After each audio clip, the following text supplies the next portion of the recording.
Tanto eu como o pastor Moisés, esperamos que a partir de janeiro, se assim Deus permitir, nós vamos realmente, nos cultos de terça-feira, termos um momento maior, realmente de oração, e termos uma reflexão entre 20 a 25 minutos, justamente para que os cultos de oração possam ser realmente cultos de oração, porque necessitamos e carecemos. E como ele bem falou aqui, é um desafio muito grande, porque quando a gente se ajoelha para orar, logo as nossas pernas já começam a reclamar, os joelhos já começam a dizer alguma coisa, mas em nome do Senhor Jesus Cristo nós vamos conseguir de fato fazer tudo quanto o Senhor nos ordena. Estou muito feliz de ver aqui Gão, Thaís, muito feliz. E saber que mamãe tá bem. Deus é bom. Em nome de Jesus Cristo. Deus é muito bom. Salmo 102 está escrito assim: ouve, Senhor, a minha súplica, e cheguem a ti os meus clamores. Não me ocultes o rosto no dia da minha angústia. Inclina-me os ouvidos no dia em que eu clamar. Dá-te pressa em acudir-me. Porque os meus dias como fumaça se desvanecem, e os meus ossos ardem como em fornalha. Ferido como a erva, secou-se o meu coração, até que me esqueço de comer o meu pão. Os meus ossos já se apegam à pele por causa do meu dolorido gemer. Sou como o pelicano no deserto, como a coruja das ruínas, não durmo, e eu sou como o passarinho solitário nos telhados. Os meus inimigos me insultam a toda hora, furiosos contra mim, praguejam com o meu próprio nome. Por pão tenho comido cinza, e misturado com lágrimas a minha bebida. Por causa da tua indignação e da tua ira, porque me elevaste e depois me abateste, como a sombra que declina, assim os meus dias, e eu me vou secando como a relva. Tu, porém, Senhor, permaneces para sempre, e a memória do teu nome de geração em geração. Levantar-te-ás e terás piedade de Sião. É tempo de te compadeceres dela, e já é vinda a sua hora. Porque os teus servos amam até as pedras de Sião, e se condoem do seu pó. Todas as nações temerão o nome do Senhor, e todos os reis da terra a sua glória, porque o Senhor edificou a Sião, apareceu na sua glória, atendeu a oração do desamparado, e não lhe desdenhou as preces. Pule, meus irmãos, para o verso de número 24, dizia eu: Deus meu, não me leves na metade de minha vida, tu cujos anos se estendem por todas as gerações. Em tempos remotos lançastes os fundamentos da terra, e os céus são obra das tuas mãos. Eles perecerão, mas tu permaneces. Todos eles envelhecerão como uma veste, com roupa os mudarás, e serão mudados. Tu, porém, és sempre o mesmo, e os teus anos jamais terão fim. Os filhos dos teus servos habitarão seguros, e diante de ti se estabelecerá a sua descendência.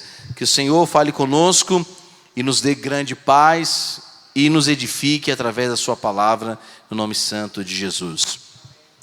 Meus irmãos, alguns comentaristas colocam que é um salmos em que o povo de Israel, de uma certa forma, está em cativeiro. Sião praticamente está destruída. Há um lamento muito profundo do salmista em se deparar diante das situações, da calamidade, dos problemas, que são muitos. Mas aqui nós vamos destacar três coisas importantes nesses salmos. Que primeiro, ele vai mostrar porque, meus irmãos, eles estão passando por uma grande aflição. Ele vai então mostrar do verso 1 até o verso de número 11, qual é a razão do seu lamento. Depois nós vamos perceber que ele ora ao Senhor, mesmo diante das adversidades, mas há uma esperança justamente nessa existência que é incessante, ou seja, ele vai perceber que esse Deus está presente em todos os momentos de aflições. E depois ele vai terminar fazendo a oração nesses salmos, falando sobre essa confiança que devemos ter em Deus, porque de fato Ele é eterno. Pois bem, meus irmãos, aqui percebemos o salmista orando, porque há muita coisa acontecendo aqui. Como já dissemos, há uma aflição porque estão cativos, há uma aflição porque estão sendo perseguidos, há uma aflição porque eles percebem que as dores, os momentos difíceis são muito severos para eles. Tanto é que ele pede ao Senhor, ele suplica a Deus que olhe para esse povo, que olhe para Sião, que se incline, porque é muito, muito grande o que eles estão sentindo. Percebemos, meus irmãos, que ele até menciona aqui que o seu físico, a sua estrutura física está se desvanecendo, porque não aguentam, não suportam as aflições. Percebam que ele diz que os dias deles estão passando como fumaça no verso 3. Está desvanecendo, estão perdendo a força, não há mais vigor.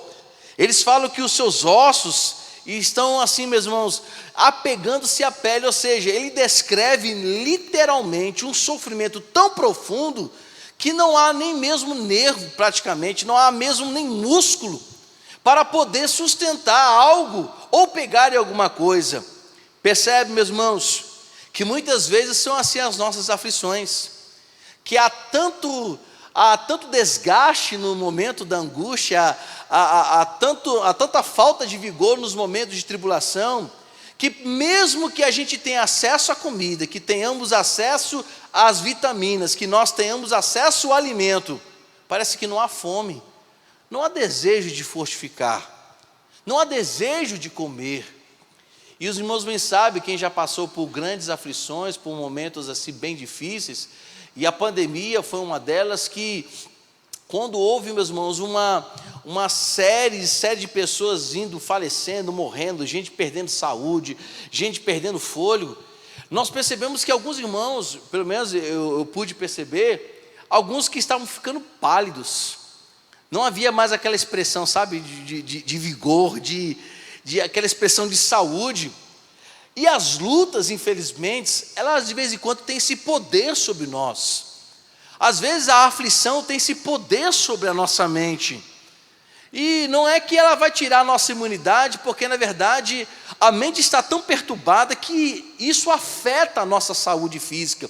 E o salmista está dizendo que essas aflições não apenas afetaram a mente deles, mas começa a afetar o físico de tal forma que, volta a dizer, que não há mais saúde em nada. O verso 7 fala que eles não conseguem dormir, e ele percebe que os próprios inimigos, ao verem que eles estão desvanecendo, que não há mais força física, os próprios inimigos começam a usar isso como arma psicológica, e isso traz ainda mais aflição para eles. Verso 8 eles falam: olha, os inimigos estão nos insultando, estão furiosos contra nós.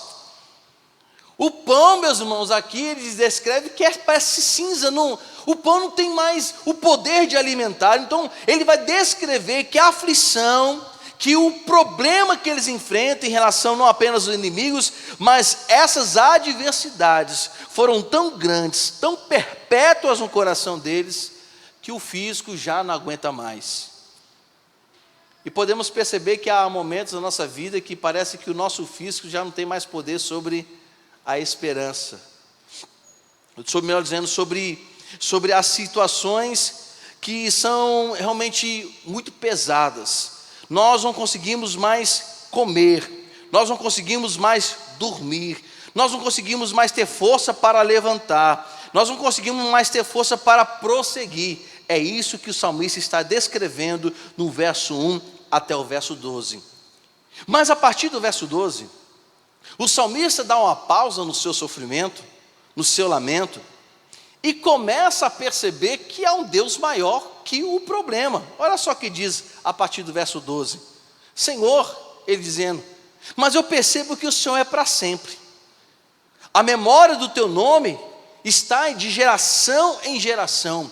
Perceba, meus irmãos, que ele para de focar nas adversidades, nos problemas, e até mesmo o próprio cativeiro, e começa a perceber que há um Deus que está assistindo a vida deles nesse sofrimento.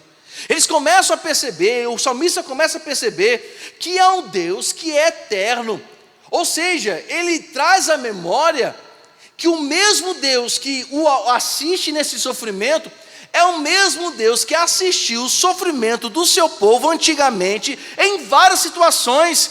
E esse Deus continua sendo o mesmo Deus forte, o mesmo Deus poderoso, e ele não muda por causa da situação.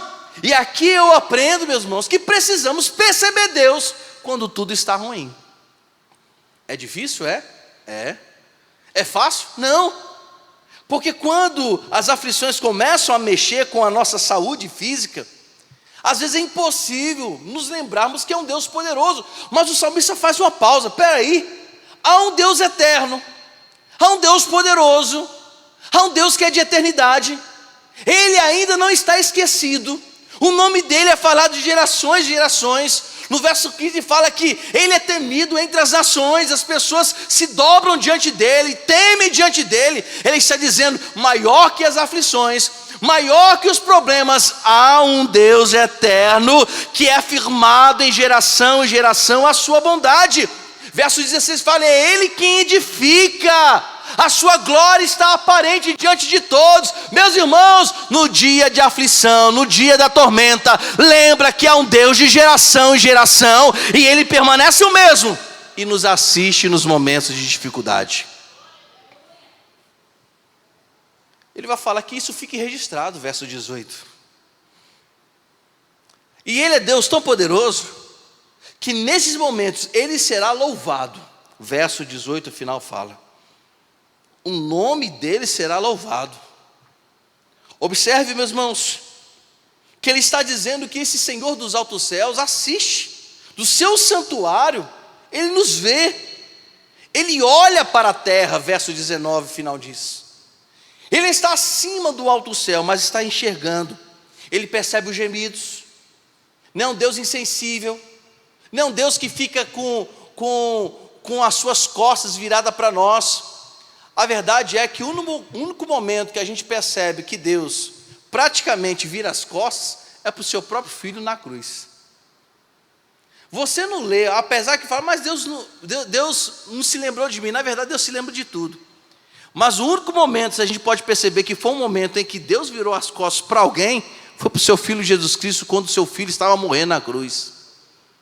E o próprio Jesus Cristo fala, Senhor, por que me abandonaste? Mas em todas as situações, Deus sempre assiste, é Ele quem liberta. E o salmista está dizendo, está percebendo que na aflição há um Deus poderoso, que ouve as suas orações, que se inclina para nós, que Ele nos liberta do sofrimento. É aonde que Ele termina, dizendo no Salmo 102, sobre a esperança que Ele tem nesse Deus eterno. No verso 22 em diante, nós vamos perceber que ele consegue perceber esperança nesse Deus. Ele consegue perceber que há um Deus existente em tudo. Ele vai dizer, verso 22 em diante, quando se reuniram os povos e os reinos para servir ao Senhor, Ele me abateu a força no caminho, me abreviou os dias, e dizia eu, Deus meu, não me leves na metade de minha vida, Tu cujos anos se estendem por todas as gerações.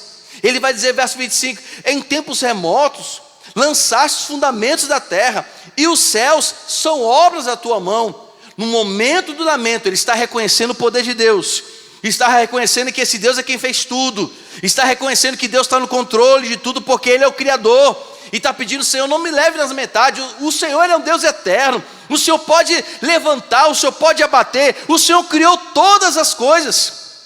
Ele vai terminar dizendo, os homens passam, as aflições passam, as tormentas passam, tudo pode passar, mas ele reconhece que esse Deus é o mesmo Deus ontem, hoje e sempre será. Verso 27, tu porém és sempre o mesmo.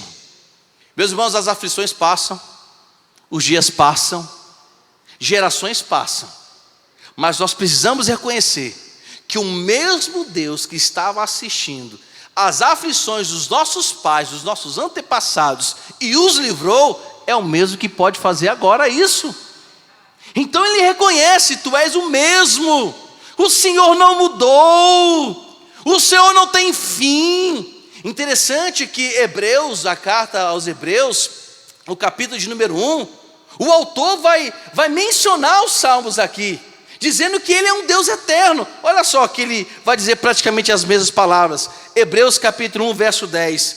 Ainda, falando sobre o Filho de Deus, ainda no princípio, Senhor, lançaste os fundamentos da terra, e os céus são obras das tuas mãos. Eles perecerão, tu, porém, permaneces. Sim, todos eles envelhecerão, qual vestes, também quanto manto os enrolarás, e como vestes serão igualmente mudados. Tu, porém, és o mesmo, e os teus anos jamais terão fim. O que o salmista está dizendo? Que nós oramos para um Deus que não mudou e nunca mudará. Nós estamos orando, clamando a um Deus que tem o domínio de todas as coisas desde a fundação do mundo. Ou melhor dizendo, antes que o mundo formasse, Deus está no controle de todas as coisas. Então percebam que o salmista tem esperança nesse Deus eterno, e essa esperança também deve existir no nosso coração. Eu termino dizendo, aplicando 3 coisas importantes. Primeira delas, precisamos reconhecer e falar com Deus a real situação da nossa vida. Porque o salmista aqui, ele vai falar sobre a real condição do que ele estava passando. Ele não esconde nada. Senhor, estou aflito, o negócio está feio. Está tão feio, Senhor, que as aflições estão me tirando a saúde. Ao ponto de talvez não existir nem mais nervo, nem mais músculos. É tanto sofrimento que os meus ossos estão aparecendo, não há mais vida praticamente. Porque quando começa a existir, meus irmãos, o osso começa a aparecer demais, percebe o quê? Desnutrição, falta de vitamina, falta de alimento. E é isso que ele estava sentindo. Mas deve chegar o momento, meus amados, que nós temos que parar de olhar para o sofrimento e fazer como o salmista, olhou para cima e percebeu que esse Deus que é de gerações assiste. Ele olha para a terra, ele fala: Senhor que está no alto santuário, o Senhor vê a terra. O que o salmista está dizendo? Que Deus não tira os olhos da gente, que Ele está nos observando, Ele está olhando para nós, Ele nos vê, meus irmãos. E o salmista termina colocando a sua esperança naquele que é eterno, dizendo: Senhor, tudo passa, os inimigos passam, as aflições passam, mas o Senhor continuará eternamente. Então esse Deus que nós cremos, Ele continua sendo o mesmo, sabe tudo que você passa, então não esconda nada dele. Se está sofrendo, diga para Ele. Se está difícil, diga para Ele. Não tenhamos medo, meus irmãos, de falar para Ele como está a nossa condição, mas Ele sabe todas as coisas, sabe. Mas não esqueça também de reconhecer diante das adversidades que Ele está conosco.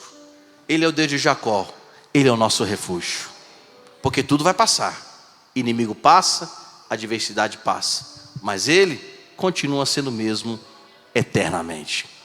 Vamos orar? Você pode fechar seus olhos e agradecer ao Senhor, porque Ele te assiste nos momentos de dificuldade. Manda dizer qualquer coisa, pode chamar as crianças lá, tá? Já vou passar a palavra para o pastorzão aqui. Vamos orar. Ó Senhor dos exércitos,